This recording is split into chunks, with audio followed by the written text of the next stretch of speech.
Hey sword fans, I am doing another sort of unboxing and a bit of a show and tell today. Not actually doing an unboxing, I've already got them out because my case is huge and really inconvenient. But I will start with sort of the lower end items and work my way up. And then I will be doing a bit of an unwrapping and show and tell. So firstly, this is a sword that's belonged to me before. Like lots of my pieces, I have regular collectors and they purchase things and then they might part exchange it back with me. And if it's something that I know I like or I will easily sell again, I will take it back. And it saves them money, saves me money. I get a new toy to play with for a while. And yeah, this is what happened here with a few of these pieces actually. So this is a North African ninja. This is not as long as most you will see, and it's not as curved either. So the blade is, so it may be a locally produced one, or it may actually be a German-made blade from the very late 18th century. It has a nice double set of eyelash marks. Its hilt is a 19th century replacement. Its guard is a bit loose, but that just happens when the organic washers shrink or fall. And yeah, it's just quite a sturdy little piece. It is smaller and it's more cutlass like than most examples of this you will find. And yeah, it's coming back to the website. It is quite fun, it's quite quirky, and yeah, I wanted one of these. I've just bought another one actually, but that will take a while to get here. So got this in the meantime, just to give me something to play with. Next up is something that I don't really usually go for. This is a marching cane or a stave, and this one has something that just spoke to me because if you undo this nice screw thread, you have a hologram triform smallsword blade, and has a good sound, has a decent feel to it actually, and yeah, you still have quite a hefty scabbard, cane, blocking stick, whatever you choose to believe. This one dates to the late 18th century. The fittings appear to be Georgian, and it's just quite a nice little staff. I have a cane here to show you sort of like the size difference. This, I am just a bit taller than 6 foot. This comes up to just below my chest. It's quite a hefty thing. Sword canes aren't my usual thing because it's hard to, well, unless they are verifiably 100 years old, like the blade on this one shows it is, has 18th century engravings, they are now illegal in the UK and quite a lot of the world, to be honest, as a concealed weapon. But this one, verifiably over 100 years old and gonna sell it at some point, but it's just quite interesting to see now. This is a piece that I have had for a while. I originally got this off of another sword dealer in a big swap. This was quite a while ago. I've moved houses 5 times since then. And yeah, I've loved this sword for a long time. It may be going to a new collector soon, and I just wanted to bring it back to me because it's been on display somewhere else, and I just wanted to experience it just in case it goes away. I love this thing. I've had it for a long time, and things like that, if they do sell while they're on display elsewhere, I like to experience it before it goes away. So this is a Germanic hilt French sabre, French sword, my bad. It has a broadsword blade that is likely older. It is actually very similar to the broadsword blade on this 17th century cavalry, well, It's a cavalry broadsword. Not entirely sure where it's from. It's Northern European, most likely. But it has a very similar blade, so it leads me to believe that this is an heirloom blade that has been put in this sword. And it's just quite a nice heavy cavalry or like sturdy infantry officer's weapon.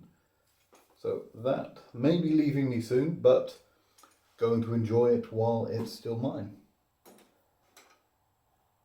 Moving on to one that, again, I've had this for a while. Well, not as long as the other one, but I've had this rapier with this gorgeous lattice pommel, a face there, which I believe is part of the, perhaps a clip for holding the scabbard on. Or it's just a wonderful bit of decoration with a face. It has engravings at the back, really nice wrapped hilt with, well, that is actually plate that has been made to look like wire, and 4 bars, which is, you see a lot on Spanish rapiers and broadswords, but this one I believe is English due to the ambidextrous nature of the hilt. It can be held ambidextrously, which is quite rare. And the lattice pommels, they show up everywhere, but they are very common with English and Scottish swords. This one has a long, it's a hexagonal section leading to oval and quite a fierce point. Has an interesting guard, which is loose, sadly, because it, well, the organic fittings have gone, sadly, on this, but it has a star guard, which is just fun.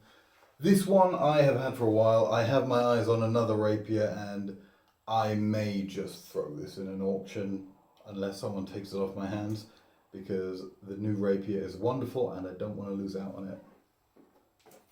Put that down here.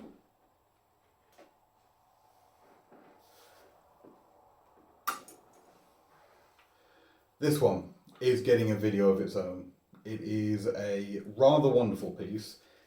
This is going off to a new collector soon. I had this for a while, and yeah, again, I wanted to experience it before it went away. Now, most of you know I don't really do Japanese weapons. They're iconic among sword collectors, so I believe I should have a few. Just above my camera there, I have a nearly Daisho set, have a few others dotted around, but they're not really my thing. But this one is just so interesting I couldn't say no. Also, this one was actually offered to me by a dealer who, before it was even on his site, he sent the images to me and said, "This is weird, this is your kind of thing." And he was right, it is weird, and a lot of the time when people just send me pictures of things and tell me I like it, I will buy it, because they're right. People know my tastes, and yeah, this is weird and wonderful. I affectionately call this the Sabre Tana, because it is just insane. It is a Japanese sword blade. This is technically a very early Tashi. It's, from the form, it has been dated to between 500 to 800 years old. So this is potentially one of my oldest blades that I have. And the guard on it is a, focus bit, it is a late Victorian British guard. Well, mid to late Victorian. It vaguely resembles a 1821 heavy. And it has a rather delightful, hefty pommel. It is an acorn pommel. So, whilst it is modified to be a sabre, it can still be grasped as a katana, and whilst I can't do many forms, it works with most. It has actually been riveted together with silver, so I can't actually take this apart to check the tang without risking snapping the tang, something I don't want to do with something as rare and unique as this. But my word, is it lovely. And it's going to one of my friends who has purchased it, so in the future, if I ever want it back, I just need to tempt him with something even more interesting, and I can most likely get this back in a part exchange. So that... Oh, and it comes with this rather interesting Japanese naval scabbard. So it's a bit all over the place. The Sabre is mad. No one knows what is going on with it. It is just wonderful. No one has seen anything like it before. Because usually the tangs were cut down. They were very Europeanized. They were very rarely made to look that odd. They were very westernized or kept in the Japanese style. Okay, what's next? Oh, so I may be Terry the sword guy, but occasionally I do pick up a firearm. This is quite a fun one. It is a Damascus barreled mid-19th century. Oh, let's sort of, there we go. It is a small pocket pistol, coachman's pistol, and just quite delightful actually. This is what you would definitely call a man stopper, as that bore is ridiculous. So, yes, my entire finger can go in here. I have not owned this pistol before, but I've been aware of it for a while, and I've wanted it for a while. Yeah, its bore is musket caliber or above. I believe it's just slightly above a .75, which is the British musket bore. So it is a wonderful man-stopper pistol. The fact it's got a Damascus barrel and optimistically a sight on something with a 4-inch barrel, it just makes it fun. So that is a rare addition for me as a firearm. That is Section 58 obsolete caliber, legal to own in the UK without a license, as it is an object, not a gun.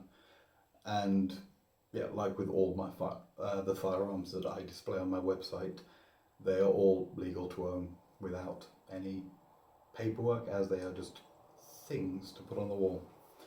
So next up is something that I've owned this for a while. I purchased this from my old boss actually at my first ever antique job. It's just been sitting around in his shop, not very well advertised, but that's not been a problem because I just like it. This is a truncheon.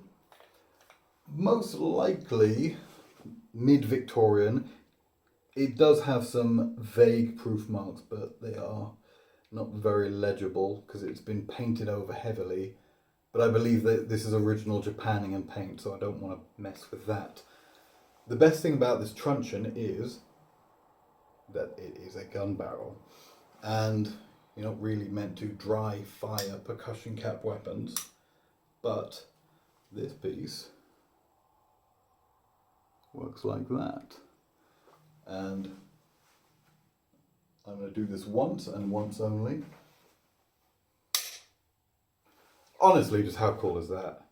I got this in a swap from my boss, my old boss, like 5 years ago, and it's just been sitting in his shop. I had it at home with me for a while, but always loved it. It is just stunning, and it's weird. Combination weapons just really do it for me. And usually they're elegant swords with pistols on. That is just an it-in stick with a boomstick inside. It's just all the sticks. Okay, we're getting near the end. Okay, again, I don't really do these, but it came, I was visiting a friend in London and I got offered a Wakizashi in a swap. It is quite nice, it's very clean, has a delightful hum on, which hopefully shows up. It is black and gilt, in good shape, vaguely near original polish, and yeah, unsigned. Not exactly sure what the date is, but people have told me from the shape of the blade it is likely to be 16th century. So whilst I tend to stay away from 19th and 18th century Japanese arms, show me something from the 16th century and I get very excited because it's 500 years old. Like my personal katana, which has been in my collection for a while. And yeah, it's nice. It's a good little short sword. Not sure what I'm going to do with that. Might just keep that for a while. Might swap it. I find Japanese arms very hard and very annoying to sell. So I tend to wait for one of my friends who loves them to show me something really nice and I will swap with them. But enough of how I do business. So that is all of the pieces that I had to show you. And now, for the bit that you most likely came for. This is a piece that I picked up the other day. I have been looking forward to this. This is already sold. And the owner of it has been nice enough to let me use it shamelessly in social media. And yeah, it's wonderful. So let's get opening it. This is, from the title you will be able to see, this is an Osborn and Gunby. They were prototypes and a model. They were made to... Yeah, they were made to work better as fencing weapons, essentially. They are 1796 light cavalry sabres, and I have rearranged my wall, so I have a variety of 1788s and 1796s. So you can do a little bit of a comparison. There we go. Take that label off there so I can show you nicely.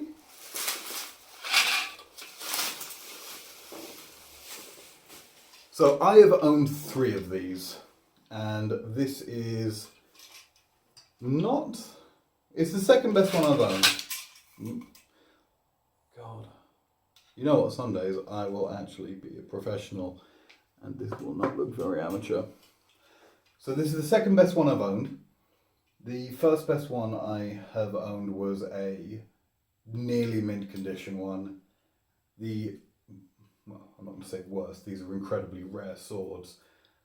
The other one I've owned was not pitted, but it was patinated. Very heavily, no scabbard either. This one comes with its scabbard. And it's quite nicely done. This was never a trooper's weapon. This is an officer's weapon and it is stunning.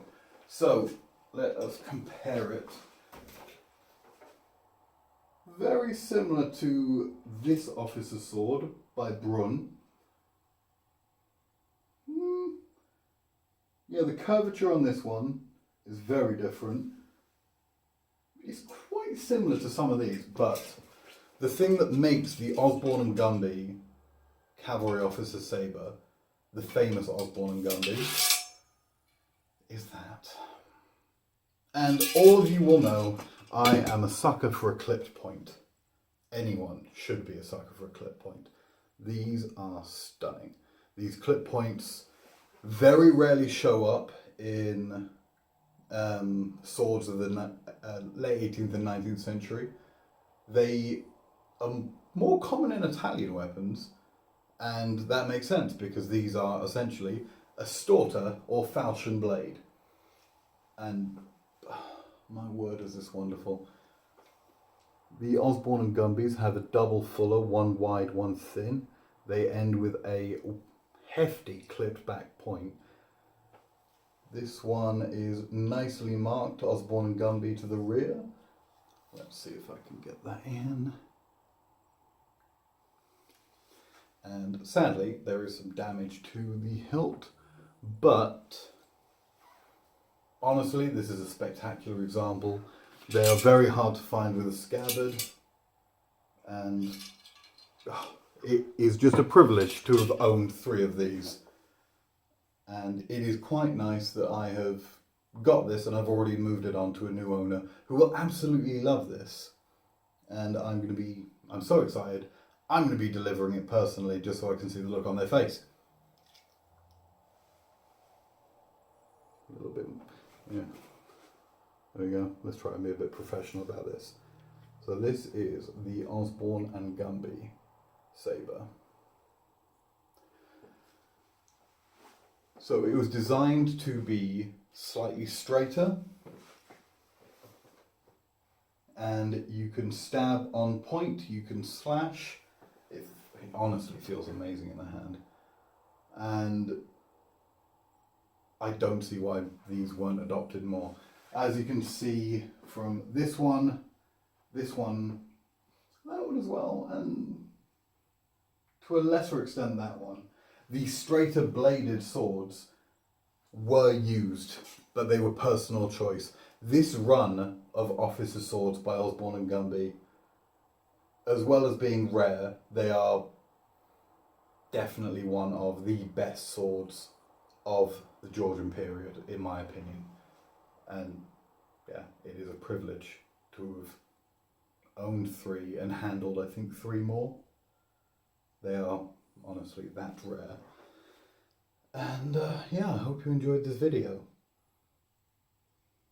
I will most likely do more videos, well, maybe another video just talking about this, because I have more talking points on it. I just don't want to make this a really long video. And yeah, stunning, absolutely stunning. Well, sword fans, hope you enjoyed. Till next time, take it easy.